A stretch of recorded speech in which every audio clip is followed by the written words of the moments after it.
Hey, it's Thomas here, and welcome to another episode of BRStv Reacts, where I get to check out your aquariums and give you my thoughts and feedback. Today, we're checking out entries that were sent to us through Facebook. If you want to have your tank featured here, check out the comment pinned at the top of the comment section below for all the instructions on how to do that. Let's get started. Starting off big with a really nice tank, packed with coral right off the get-go. Really nice, rimless tank, looks great. No idea what you're using for lighting, but it's got to be LED. Got a nice shimmer going on there. Big, beautiful colony of Duncans. Looks like you got some bright zoanthids in there too. I can't tell if those are maybe bird's nests or sinularias. The image is just a tad compressed, but just looks really, really nice. Looks like you might even have a gorgonia in there on the left side. The flow just kicked on. Things are looking brilliant. Lots of shimmer, so you got to be using LEDs.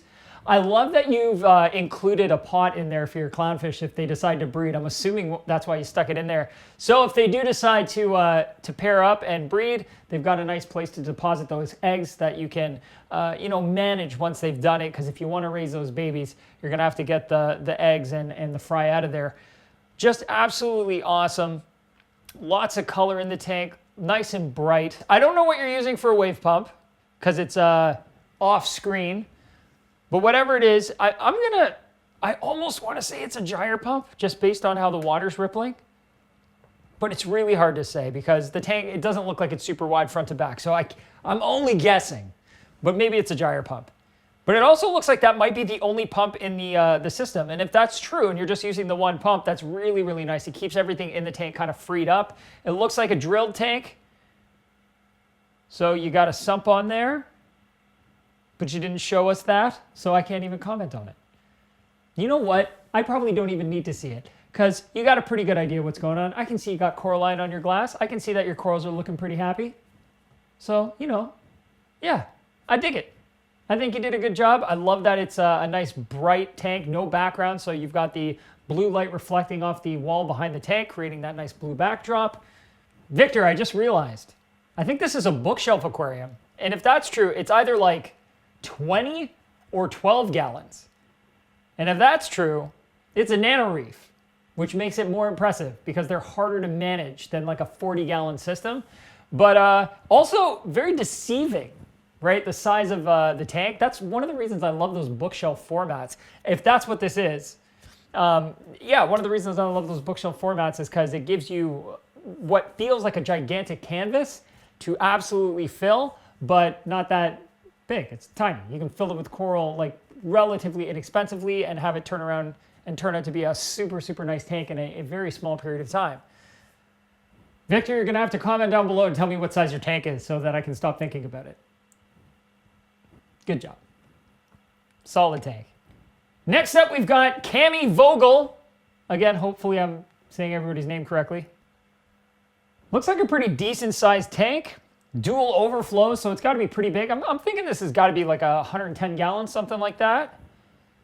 Maybe even a bit bigger to have dual overflows like that. Good use of the rock to kind of hide the overflows. The way you've done the rock work to sort of stack against the overflows, it really does work well to kind of make the overflows a little bit less obvious. And you've also got some really nice coral colonies already started in there. It looks like you're going pretty LPS dominant. You also have a beautiful large, looks like a corky finger perhaps. And there's another really nice looking gorgonian in there. Off to an awesome, awesome start. Lots of coralline algae, so you got to be doing something right for your alkalinity and calcium to keep that coralline algae happy. Got a couple of nice large tunes pumps for flow, it looks like. And another aquarium that I've seen that utilizes just another tank as a sump. Nothing too crazy. Yeah, basically just a refugium, a solid skimmer, a good return pump, and the controller for the tunes pumps. Really, really nice. I think it's not going to be too long before the tank really, really takes off with growth. The thing is with LPS, especially ones that grow in a boulder shape or like a brain type shape, things like Acanthostria and Favites and Favia, yeah, they grow slow. It takes a long time before they become like those gigantic colonies that you see. But slow and steady wins the race. I don't see a lot of detritus buildup or anything in the tank, but I would caution you that whenever you have rock close to a wall, like the overflows that you have there, you do sometimes get some detritus buildup right behind there, but that's something that's easy enough to take care of if you go in with a power head once in a while and kind of blow around the rockwork and off the rockwork before you do a water change in the system. Or even if you don't do the water change, it at least helps get it up into the water column where your overflows can take it away. So as long as you're conscious of that and add that to your maintenance regime, if you haven't already, you probably have. But that'll definitely help just prevent any old tank syndrome from popping up down the road. But your sand bed looks like it's pretty clear. The corals do look really, really happy. I'm a big fan of that corky finger. That thing looks awesome. It's just this like pillar right in the center of the tank. Just a couple of branches just swaying there, covered in polyps. And although this video is not super clear, I'm pretty sure I can just see feeding tentacles sticking out of all of your LPS. And I really like the bubble coral. You've got a really nice bubble coral, the green bubble coral that's kind of tucked in the rockwork there. Really, really beautiful colony. Again, this is one of those tanks where in due time, it is going to look really, really nice. You've already got a pretty solid collection of different corals and colors. Looks really, really good. I saw what looks like maybe like a dragon sulfavia type deal. Really, really solid. Oh, good work. Sometimes simple just works really well. You don't always have to go crazy with an apex, but it's fun when you do. Good job, Cami. Next up, we've got Shane Edel. I'm sorry if I'm butchering your name. Shane, let's have a look at what you got going on. Nano Reef, solid. Man, it is screaming with color. Bare bottom tank, tons of zoas. Lots of movement. I see you got like a torch or something up at the top there, just swaying away, looking really, really nice. Not heavily stocked on fish, which makes sense because it's a nano tank. So you've got a couple of clownfish, looks like maybe a firefish and Bengai cardinal. I love what you've done with the rockwork in this tank. So you've basically got a main pillar and then you've built a little bit of basically a little bit of an arch off the side of it, and it not only gives you a lot of real estate in the cube tank just to put all those corals on, but it also lends really well to flow moving around the rockwork properly so that you don't have to use a lot of different circulation pumps to get full flow in the tank. You've obviously got one really solid circulation pump on there that's doing all of the work, and it's definitely getting flow everywhere it needs to in the tank. You can just see all the corals moving about. I also love that you've got corals growing on the bottom glass. You've got one in the back corner, and I think it's, again, hard to tell. It's a little fuzzy just because the video files get compressed on Facebook here, but maybe star polyps down in the back corner, star polyps up top. Is that what we got going on? Either way, screaming green.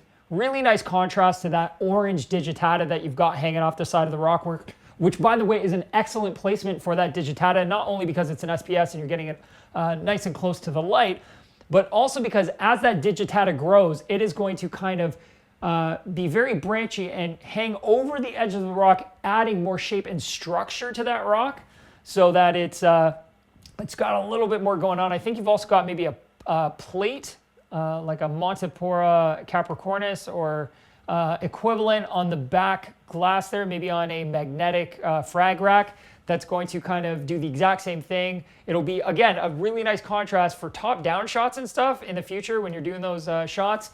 You're gonna see this big, beautiful orange coral next to this big, bright green coral and over top of another, like, slightly different colored green coral. It's gonna have a lot of really nice contrast, really nice placement.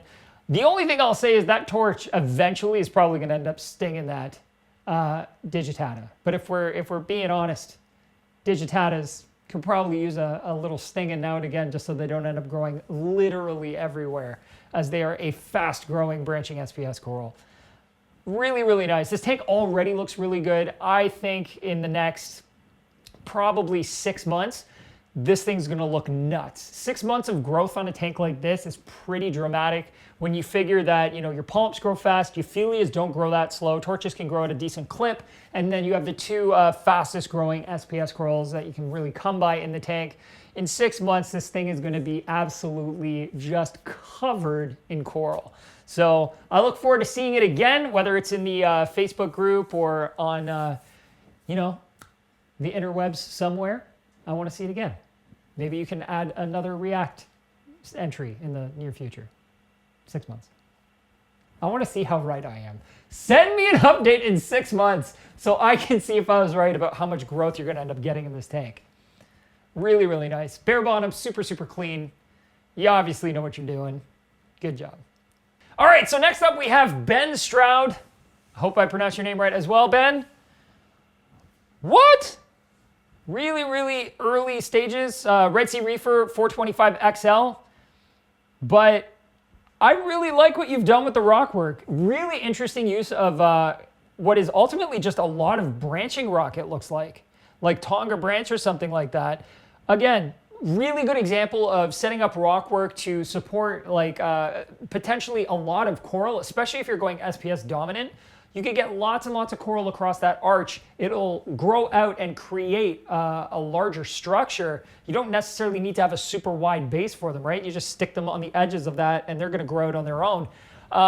But in a way that really lets you push a lot of flow through the tank without the rock work being something that's gonna be in the way, interfering with that flow. So a really, really nice use of that rock work. I even dig the fact that you left some of those pieces of rock down on the bottom so that you could maybe have a couple colonies of zoanthids or a couple gardens of zoanthids or mushrooms without them, you know, taking over and spreading to other rocks. So really, really smart choice. And I think this is a really good example of like a blank slate that just about anybody could work with and have a lot of success with in terms of, you know, having that reef tank that they want. Do really well and have a great structure to put all that coral on. I'm really excited to see what you eventually do with this tank. You've already got a pretty interesting group of fish. I'm surprised, honestly, to see a copper band in a tank that's so new, only because there's very little for that copper band to eat off the rockwork if it's a finicky eater. Mind you, you may have already made sure that at the LFS they went through all the steps to make sure the copper band was eating thoroughly, you know, mysis, everything else, so you weren't going to run into any issues, and you're pounding the food to them. So I don't want to make assumptions, but just for those of you out there who may be looking to get a copper band butterfly, they're not always the easiest fish to keep, and I would definitely wait for a more, you know, established tank, unless you can get your hands on one that is already eating really, really well, very reliably. Then you'll probably be okay. Really, really, really, really exciting stage to have a tank at. You've got everything set up, it's got water in it, you know, you're just waiting to add more coral, just itching. You must be like crawling up the walls right now, just waiting to go to the LFS so you can grab some coral and just start your reef. I see like one tiny maybe frag on the back and maybe like one other coral in there. But don't worry, you're almost there. And this is a great blank slate. You're gonna do good things. Looking forward to it. Next up, we've got Anthony Morano. All right, Anthony, what do you got for me? Holy! Anthony, you're just showing off, bud. Oh, that bubble, is that a bubble tip? No, that's an actual bubble coral. Man, Anthony, that bubble coral is puffy. That is a puffy coral. And that orange Yuma, this is so unfair to me right now. I'm like dying to get my tank started, and you're making me look at this insanely gorgeous, completely packed with coral reef tank. Look at that colony of digitata there. Massive colony of utter chaos. Beautiful colonies of, it looks like more than one colony even, of the neon green torches. Some really nice acans. Holy. Rainbow acans. Nice fungia in the back there. Just look at that, man. Bounce mushrooms? You would, wouldn't you? Oh man, Superman mushrooms or some kind of redactus. Really, really nice. Beautiful damsel there. I love how all your fish are just staring through the glass at you like, hey, you gonna feed me? Look at these SPS. Look at these SPS, just all at the top, big, mature colonies, looking so nice. You, Sir Anthony, you know what you're doing, obviously. I'm not gonna give you any advice because I really don't think you need any. If anything, I should be asking you what you're feeding your tank, what kind of like coral fuel you are dumping in there. Really, really nice. Again, this is a really great example of a mixed reef. Like, you've got just about everything in here. We've got softies in here, we've got LPS in here, SPS, all placed very consciously to have the most highlight demanding corals up at the top so they can take advantage of all that light, and having everything else that, you know, might not necessarily appreciate that much light or simply doesn't need all of it a little bit further below. I also really like that you've got similar corals, but that are contrasting each other. So you have a section of red and blue discosoma mushrooms right next to each other. Then you've got those candy canes. You've got that kind of teal or mint green color right next to your like radioactive green ones. Looks really, really nice. I'm still dying at that close up of the bounce mushroom. Looks really cool. Really, really nice. Man, I could just watch this. I want to be at your house right now. Don't get me wrong. The video is great. But this is one of those tanks that I know when you're standing in front of it, it's just going to look so good. So good. And your fish are so friendly. You must have a good relationship with them because they do not want to leave the camera alone. Not a bad thing. Oh, Anthony, thank you for sending that in. Really, really cool. Great job. Really, really nice. I'm glad to have you on the Facebook group because I'm sure you've got lots of useful advice for anybody out there who's got some questions. You've obviously got a knack for this. So thanks for helping us all out. Man. Next, we've got Alex Starleaf.